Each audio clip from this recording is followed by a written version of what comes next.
फिर मैम ने तो कोई जवाब नहीं दिया। नाउ अब हमने ये पेपर डिस्कस करना है।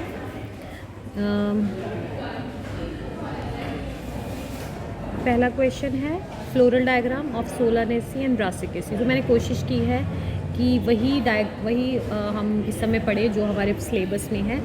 तो सोलानेसी का ये फ्लोरल डायग्राम है, ब्रासिकेसी का ये फ्लोरल डायग्राम है। हमने सोलानेसी ब्रासिकेसी बहुत बार पढ़ लिया है। इसके फीचर्स को भी ध्यान से पढ़ के रखो,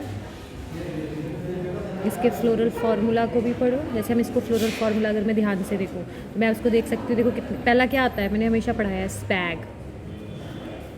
सेपल सबसे पहले which is of green colour, then you have petals, petals are colourful mainly, then you have androecium, मैं ब्लू कलर से बनाती हूँ, लड़कों का कलर ब्लू होता है, देन यू हैव गाइनोशियम, तो स्पैग। सेपल्स जो हैं, ये सेपल्स हैं, तो कितने सेपल्स हैं यहाँ पे, 1 2 3 4 5, ये 5 सेपल्स हैं। कैलिक्स बोलते हैं इसको, तो हम कुछ इस तरह से लिखेंगे, कैलिक्स 5, ठीक है। और 1 2 3 4 5 आपके पास कोरोला है, कोरोला है 5, ये फ्यूज्ड है, ठीक है। एंड्रोशियम कितने हैं हमारे पास,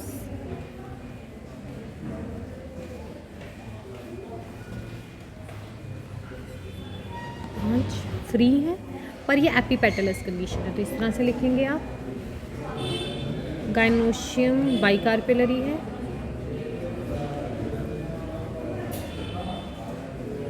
ठीक है। So this is the floral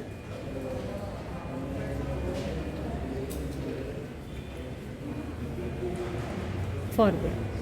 फिर ये ब्रासिकेसी है, तो ये ब्रासिकेसी का फ्लोरल डायग्राम है, ये इसका फ्लोरल फार्मूला लिखा हुआ। फिर नेक्स्ट क्वेश्चन आता है आपके पास, what is the stored food of क्लोरोफाइकी।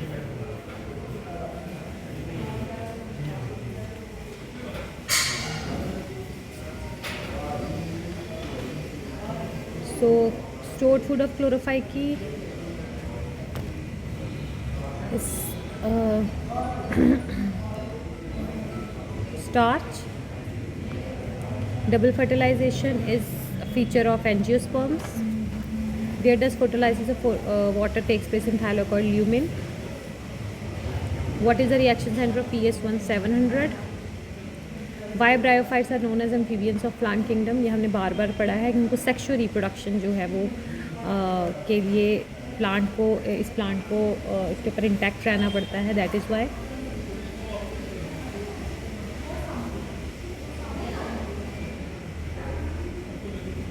What is the ploidy of Protonema? Haploid. Leafy Protonema, haploid. Give example of following: alternate phyllotaxy, mustard, China rose, world phyllotaxy, Alstonia. एलिरोप्लास्ट जो है वो प्रोटीन्स को store करते हैं, ठीक है। Thylakoid is a site for light reaction. फिर question आता है आपके पास, explain asexual reproduction in fungus. During the process of sexual reproduction, a huge number of sperms are produced from the parent's body. The produced sperms disperse, इसमें 3 आएंगे, वो ये homothallic होते हैं, हेट्रोथैलिक होते हैं, और इसमें 3 स्टेप्स आएंगे: plasmogamy, karyogamy and meiosis.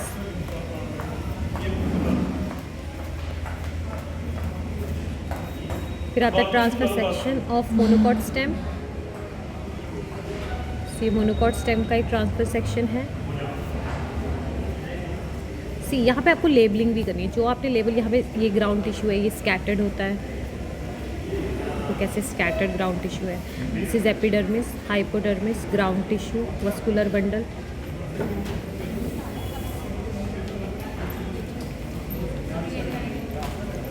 Epidermis, hypodermis, क्लोरेंकाइमा।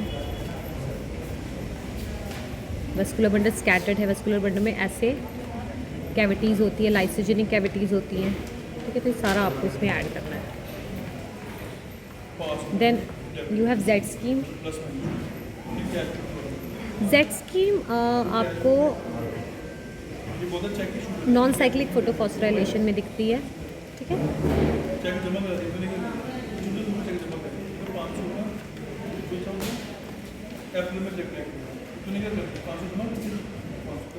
So the Z scheme of non-cyclic photophosphorylation, light dependent photosynthesis formed, ठीक है। तो ये है आपका, ये आ गया PS1, PS2 नहीं, दिस PS2, PS1, ये थाइलाकॉइड में है।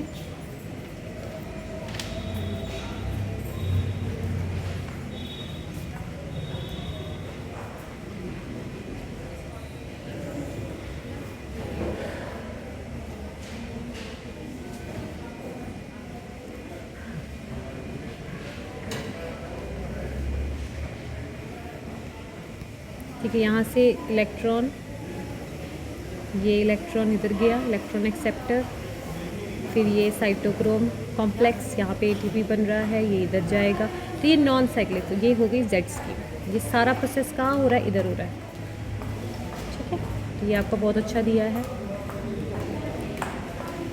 तो what is Z scheme? Z scheme is your, जब इलेक्ट्रॉन PS2 में जाता है, PS2 से PS1 में जाता है, वापस नहीं आता है, this is called Z scheme, ठीक है।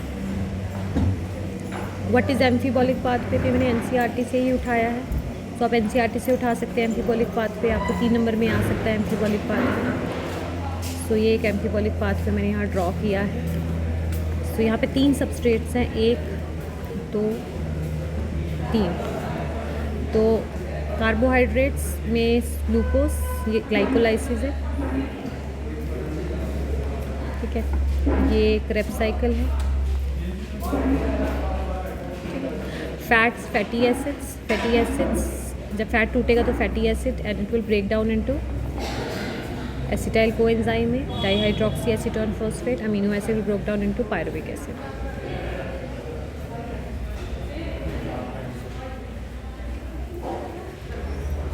नेक्स्ट क्वेश्चन आता है, explain flower on the basis of ovary. So ये क्वेश्चन मैंने आपको बोला बार बार आपको एग्जांपल्स के साथ याद करना है। एपिगाइनस ओवरी, तो यहाँ पे आपके पास ये डायग्राम्स मैंने बना के दिए हैं आपको डायग्राम्स के बिना इसको नहीं करना है, ना एग्जांपल्स के बिना करना है।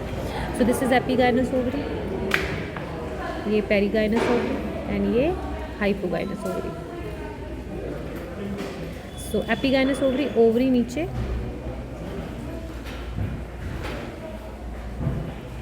दिस इज इंफीरियर ओवरी, बाकी सारे जो ऑर्गन्स है वो ऊपर। ये है पेरिगाइनस ओवरी और ये एक ही रिम पे है, this is half inferior. Hypogynous ovary, इस ओवरी ऊपर, बाकी सारा नीचे।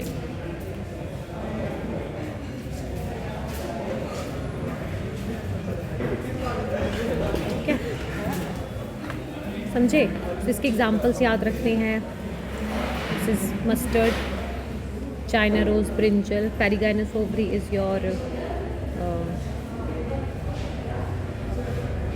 G. Gulmohar rose, and epigynous ovary, inferior ovary is peach, rose और plum. ये देख लेना आप इसके एग्जाम्पल्स। ग्लाइकोलाइसिस का पूरा मैंने लिखा है, फिर यहाँ मैंने स्कीमेटिक डायग्राम बनाया।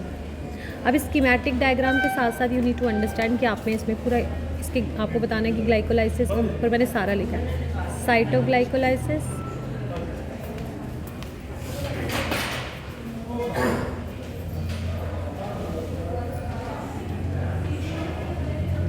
सेकेंड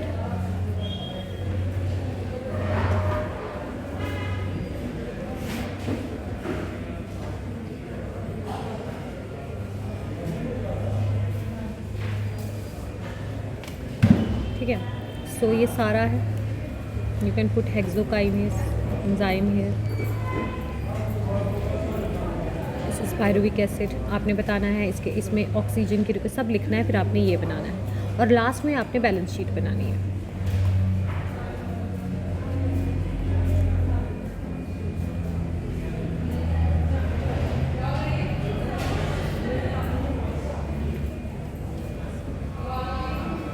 ठीक है।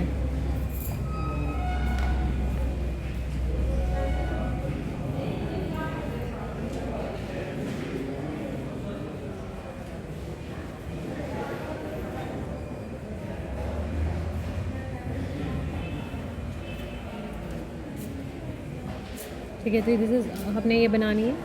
जैसे यहाँ पे ये इन्वेस्टमेंट फीड है, तो एरो देखिए, तो यहाँ पे 2 ATP, एक यहाँ पे और एक यहाँ पे 2 ATP कंज्यूम हुए हैं,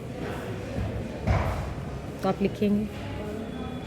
फिर आप यहाँ आइए, यहाँ पे NADH एक रिड्यूसिंग पावर बन रही है into 2, so 1 NADH will give you 3 ATP, तो यहाँ पे 2 NADH will give you 6 ATP, 6 ATP ये हो गए। आप यहाँ लिखेंगे oxidative phosphorylation.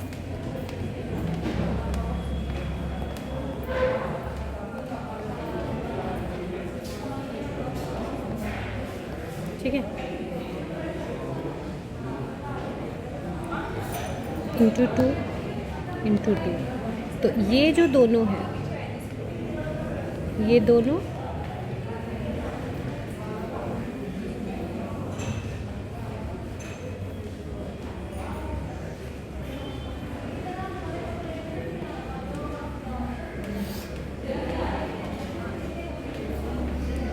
Substrate level phosphorylation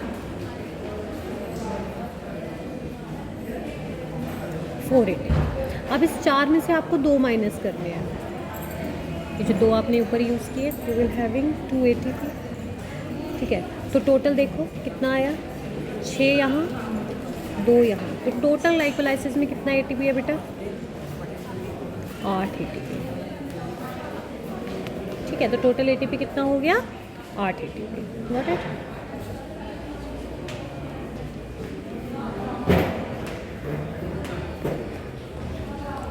फिर ये क्वेश्चन आता है presentation. Presentation is very important. तो प्रेजेंटेशन क्या होती है, पहले प्रेजेंटेशन का डेफिनेशन लिखो कि ओव्यूल का ओवरी के साथ अटैचमेंट, इसे हम प्रेजेंटेशन बोलते हैं।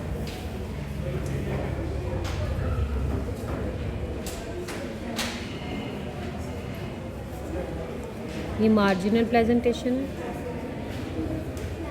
मार्जिनल प्रेजेंटेशन जो है, इसका एग्जांपल है P। Examples are very important. Axile presentation है, मल्टी कार्पिलरी ओवरी में होता है, सिन कार्पस ओवरी होती है जो फ्यूज्ड ओवरी होती है। गाइनोशियम इनवर्ड अंदर की तरफ है। Growth of carpels margin forms a multi carpellary condition that contains an axis in the centre. ठीक है, तो इसका एग्जांपल आपको याद रखना है, एक्साइल, चाइना रोज। फिर आता है पैराइटल। पैराइटल में आपके पास फॉल्स एक सेप्टा बनेगा और यहाँ पर ओवरी ऑन द रिज होगी, सो फॉल्स सेप्टा इसे रेप्लम बोलते हैं। ये आपको दिखेगा कुकुरबिटा, मस्टर्ड में। तो ये एग्जांपल्स मैंने लिखे हैं यहाँ पे। So this is free central, dianthus primrose, unilocular ovary में है, ये आपको याद रखना पड़ेगा। बेसल प्रेजेंटेशन, ओवरी जो है इसमें भी यूनिलोक्यूलर है। एग्जांपल है sunflower, wheat, marigold.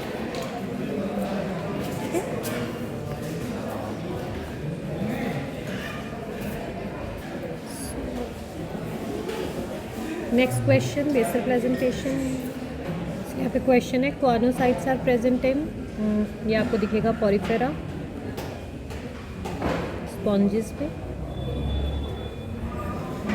Name of the master gland of the body is pituitary, और पिट्यूटरी जितने भी हार्मोन रिलीज़ करता है ये ट्रोपिन हार्मोन है। ये एक एंडोक्राइन ग्लैंड है।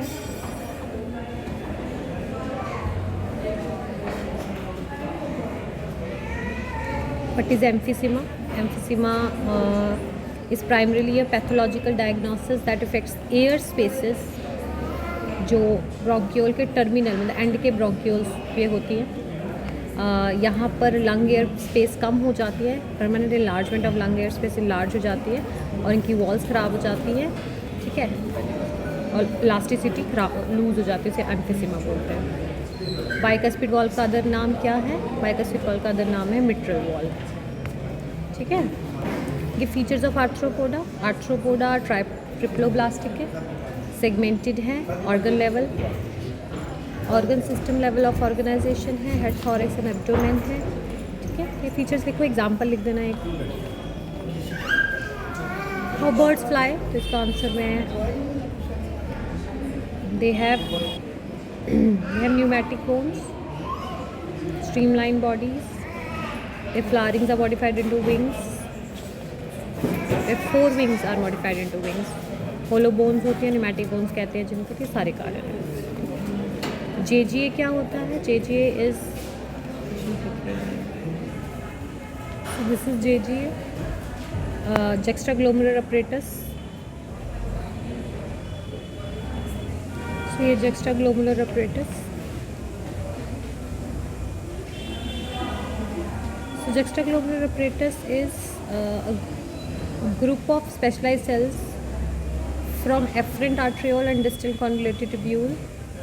ये किस में हेल्प करते हैं? They help in maintaining the blood pressure and glomerular filtration rate through renin angiotensinogen system. तो ये है rennin angiotensinogen system.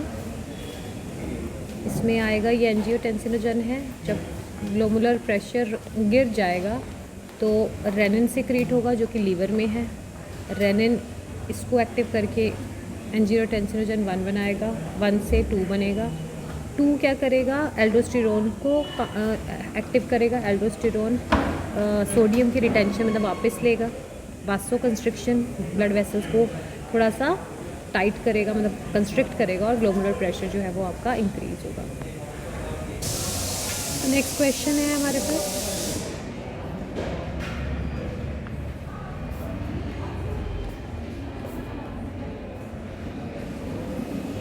Prokaryotic cell and eukaryotic cell. So prokaryotic cell का साइज स्मॉल होगा, इसका बड़ा है, इसमें सेंट्रियोल्स एब्सेंट है, इसमें प्रेजेंट है। In animal cells, plant cells में सेंट्रियोल्स भी नहीं होते हैं। न्यूक्लियोलस इज एब्सेंट, यहाँ पे न्यूक्लियोलस प्रेजेंट है। यहाँ small ribosomes, you can put 70s, you can put 80s। यहाँ सिंगल क्रोमोसोम है, यहाँ पे it contains more than 1 chromosome. Mitochondria absent है, माइटोकॉन्ड्रिया प्रेजेंट है। ये सब चीज़ें आप लिख सकते हो 2 नंबर के लिए बहुत। सो नेक्स्ट क्वेश्चन है, what is the significance of ribosomes. मैंने बहुत सारे लिखे हैं। Amino acids to form protein that are essential to carry out cellular functions. DNA produces mRNA by the process of DNA transcription. So RNA, बहुत सारे ribosomes are the sites for the protein synthesis. तो बहुत सारे हैं जो आपको अच्छा लगता है, you can pick it up. फिर एक न्यूरॉन का स्ट्रक्चर है, बहुत बारी तुमने बनाया है। तुम्हें अभी क्या करना है, you have to maintain manage the diagrams. फिर ECG इज़ इलेक्ट्रोकार्डियोग्राफ, जहाँ जो कि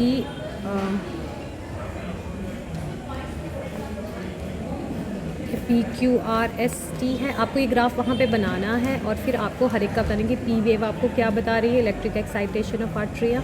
QRS क्या बता रहा है, डीपोलराइजेशन ऑफ वेंट्रिकल्स। ये मेन चीज़ें आपको लिखनी है। T वेव जो है वो आपको ventricles to the normal state repolarisation, ये सारा बताना है। ट्रांसपोर्ट ऑफ गैस में आपको मैकेनिज्म नहीं बताना है, ट्रांसपोर्ट ऑफ ऑक्सीजन जो है वो पुट करना है। Transport of carbon dioxide bicarbonate ions के फॉर्म में है, ये सब बताना है, ठीक है। मैकेनिज्म ऑफ ब्रीदिंग में आ गया क्वेश्चन। सो इसमें आपको इंस्पिरेशन कैसे होती है, एक्सपिरेशन कैसे होती है, ये बताना है। मैंने NCERT का डायग्राम यूज़ किया कि जब आप इंस्पायर करते हो, हवा अंदर लेके जाते हो, तो आपका जो थोरेसिक कैविटी है वो आपका बाहर की तरफ आएगा, अंदर का वॉल्यूम ज़्यादा होगा, प्रेशर गिरेगा, तो आप हवा जो है वो अंदर से बाहर की तरफ, बाहर से अंदर की तरफ लेके जाएंगे। सो ये सारा एक्सपिरेशन है। ये आपका बाहर हवा जाएगी तो आपको ये आपकी थोरेसिक कैविटी रिड्यूस हो जाएगी, प्रेशर यहाँ पे इंक्रीज़ हो जाए, यहाँ पे प्रेशर इंक्रीज़ हो जाएगा, यहाँ प्रेशर कम हो जाएगा, इट विल गो आउटसाइड। हमने बहुत बारी किया है। ओपन सर्कुलेटरी सिस्टम बस ये आया था, हर बार आता, तो आप इसमें से जो आपको मेन याद हो वो याद रखो, ठीक है। ये क्रेब्स केल्विन साइकिल है, केल्विन साइकिल का डेफिनेशन लिखो, उसके बारे में स्टेजेस बताइए, स्टेजेस के बाद रिडक्शन, रीजनरेशन, ये सब बताओ, और इसके कितने ATP बनते हैं ये सारा आपको ठीक है लिखा हुआ है। फिर से प्रेजेंटेशन दोबारा आ गया, ऊपर 2 बार आ गया क्वेश्चन, तो हम ऊपर वाले क्वेश्चन को चेंज कर देते हैं।